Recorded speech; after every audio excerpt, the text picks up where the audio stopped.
No, I'm not a writer. Okay.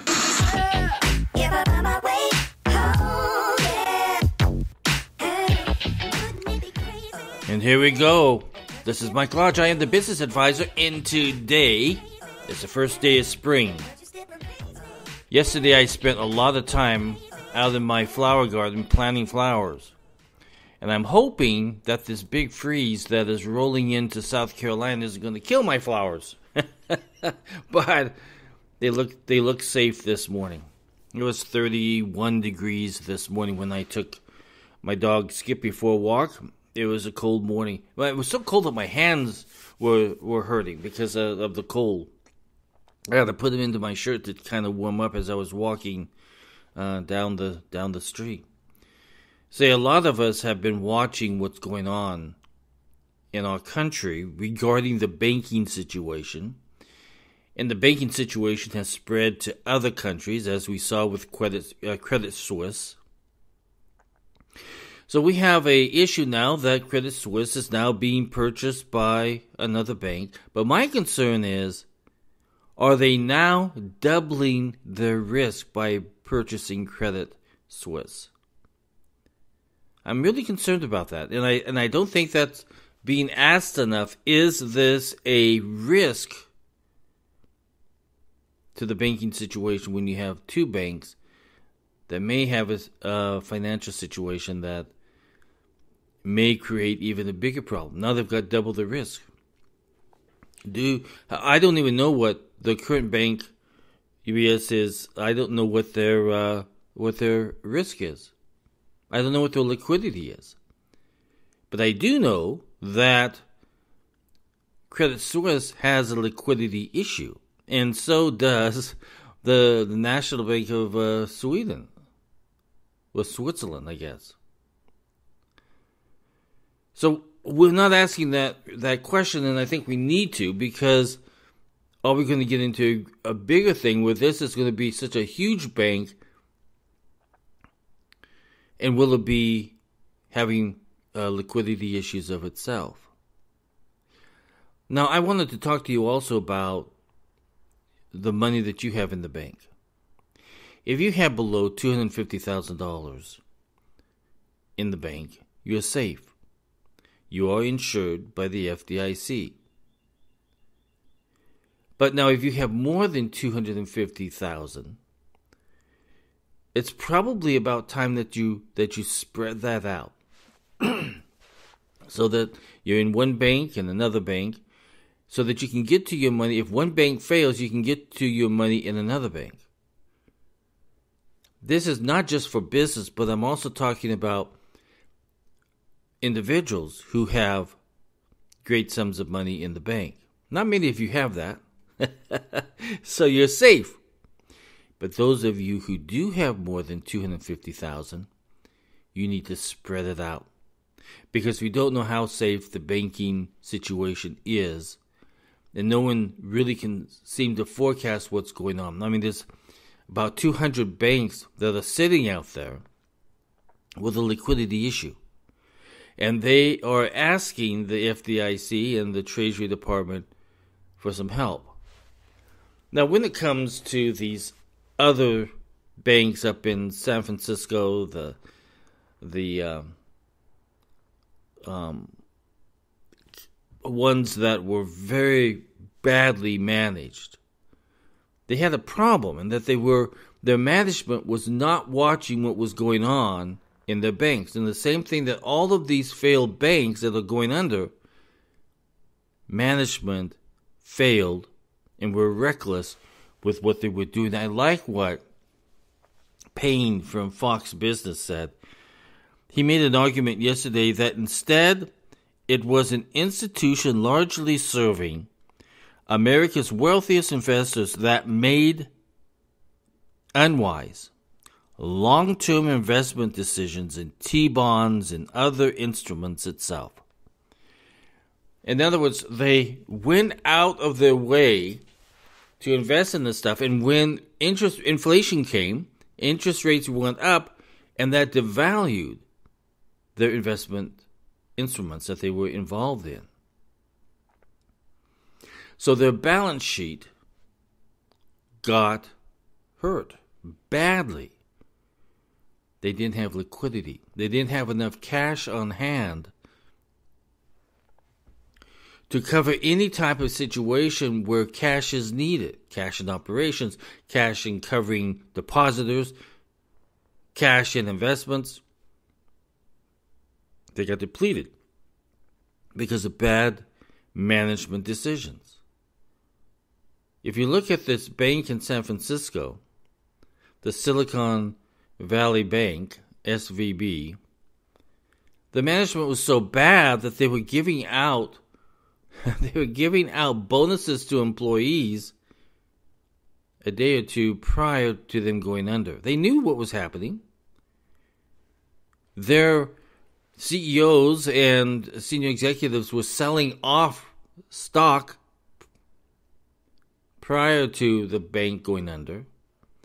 So you had some really bad mismanagement, not just in SVB, but also in Signature Bank and Republic Bank and all of these banks.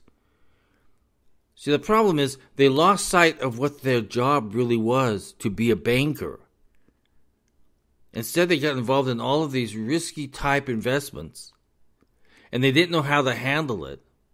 They didn't have a risk department that was putting up red flags saying, hey, you need to slow down, you need to change your activity because we need to strengthen up the liquidity and the strength, the financial strength of the bank. No one was there making any types of warnings. No red flags were waving. Now, senior executives knew what was going on. So it's a very sad situation where they became so brazen in their decision making that they never stopped and thought, okay, how is this going to affect the depositors of this bank? How are we going to cover these payrolls of these companies? Do we have enough cash to cover it? It's a sad situation. Now, you and I, when we do our management and budgeting and everything else, we know exactly how the dollars are coming in, and we know exactly what our priorities are in our cash flow management of our families to cover the needs of the family. And the first thing we do is cover the needs of the family.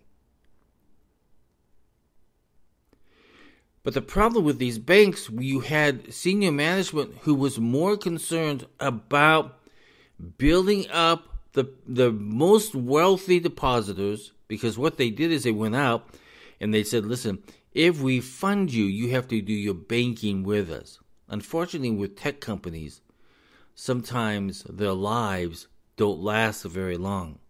And that is one of the things that's going to hurt, because now capital is frozen.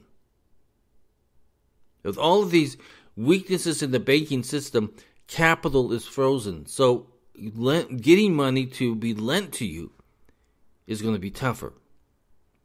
If you're a business, you're going to have tough times. So you're going to have to do some really good money management, cash flow management for your business. Now, I wanted to say one other thing about community banks. I love community banks. These are the banks where farmers go to get a loan for their crops. This is where realtors go to get mortgages for their clients. This is where American families begin their business, set up their business accounts. This is where they put their mortgage for the house they're buying. This is what community banks are all about. So we don't want community banks to fail. A community bank is not B of A. It's not Wells Fargo. It's not Co-America. It's none of those big banks. The community bank is the local bank, where you have a local team that supports you. That's what it's supposed to all be about. If you look at B of A has been closing down branches. They have been going to an automated system so that only you can do your banking through an ATM machine or online. Even myself, I haven't been to the bank for ages because when the check comes in, which is so strange to have a check coming in, but having a check come in, I just take a photo of it and it goes as an automatic deposit into my bank. Made it much simpler. I don't have to go to a bank. But there are times where I wish I could go into a bank to talk about special financing needs.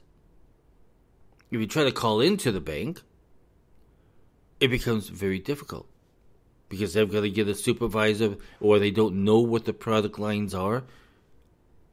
I used to love when we had the savings and loan industry before they went belly up for the same reason, bad management. Well, we could go in, sit down with a local banker, talk about the needs, talk about mortgage, talk about anything that had to deal with finances for the business or with the family. Setting up trusts. I mean, you could literally go in and talk to these individuals. Now to go in and talk to them, you have to have that appointment, you have to have a specific time, and you have to have a specific need. Otherwise, they won't talk to you. I remember I was setting up a trust for my mom's estate, and I had to set up special banking accounts to be able to pay off the bills and to also pay off any debt that was there, and also to pay off the recipients of the will and the trust. And it was tough. It took me a long time to be able to set that up. It took me a long time trying to get money transferred into those accounts. It was a tough situation. And I thought, gosh, this is not the way that banking is supposed to be. Especially if you're trying to deal with family issues where one has deceased and you're trying to make sure that the finances are intact so that you can do your responsibility as the trustee. And I was the trustee. So don't leave your community banks. Don't do it. They're there to serve you. The big banks, you're going to become a number. You're going to become an individual that you're just a number. Small banks have always been the lifeline of communities. And we've got to get back to that point where banking is a serious business. Banking is not a social woke type situation. That's not banking. Becoming involved in politics as a banker is not banking.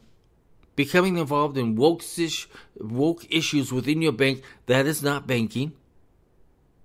Banking is taking care of your depositors and of the people who are doing business with you. So we got to get back to that. Banks have got to focus on banking, and that's it. Listen, if you have a question, you can send it to thebusinessadvisor@gmail.com. And if you would like to sit down with me and go over your business issues and get some business coaching, you can go to my website at www.lodge-co.com. Everybody go and have a good day. First day of spring, can you believe it? I tell you, for a while I was going to Home Depot, I was going to Walmart in their nursery, and there wasn't anything there because they weren't ready for it. Went there yesterday, and there was a lot ready to be planted. And I bought some bulbs, and the bulbs are growing up very big and very beautiful. I can hardly wait until the sun is out every day instead of what we have at the moment.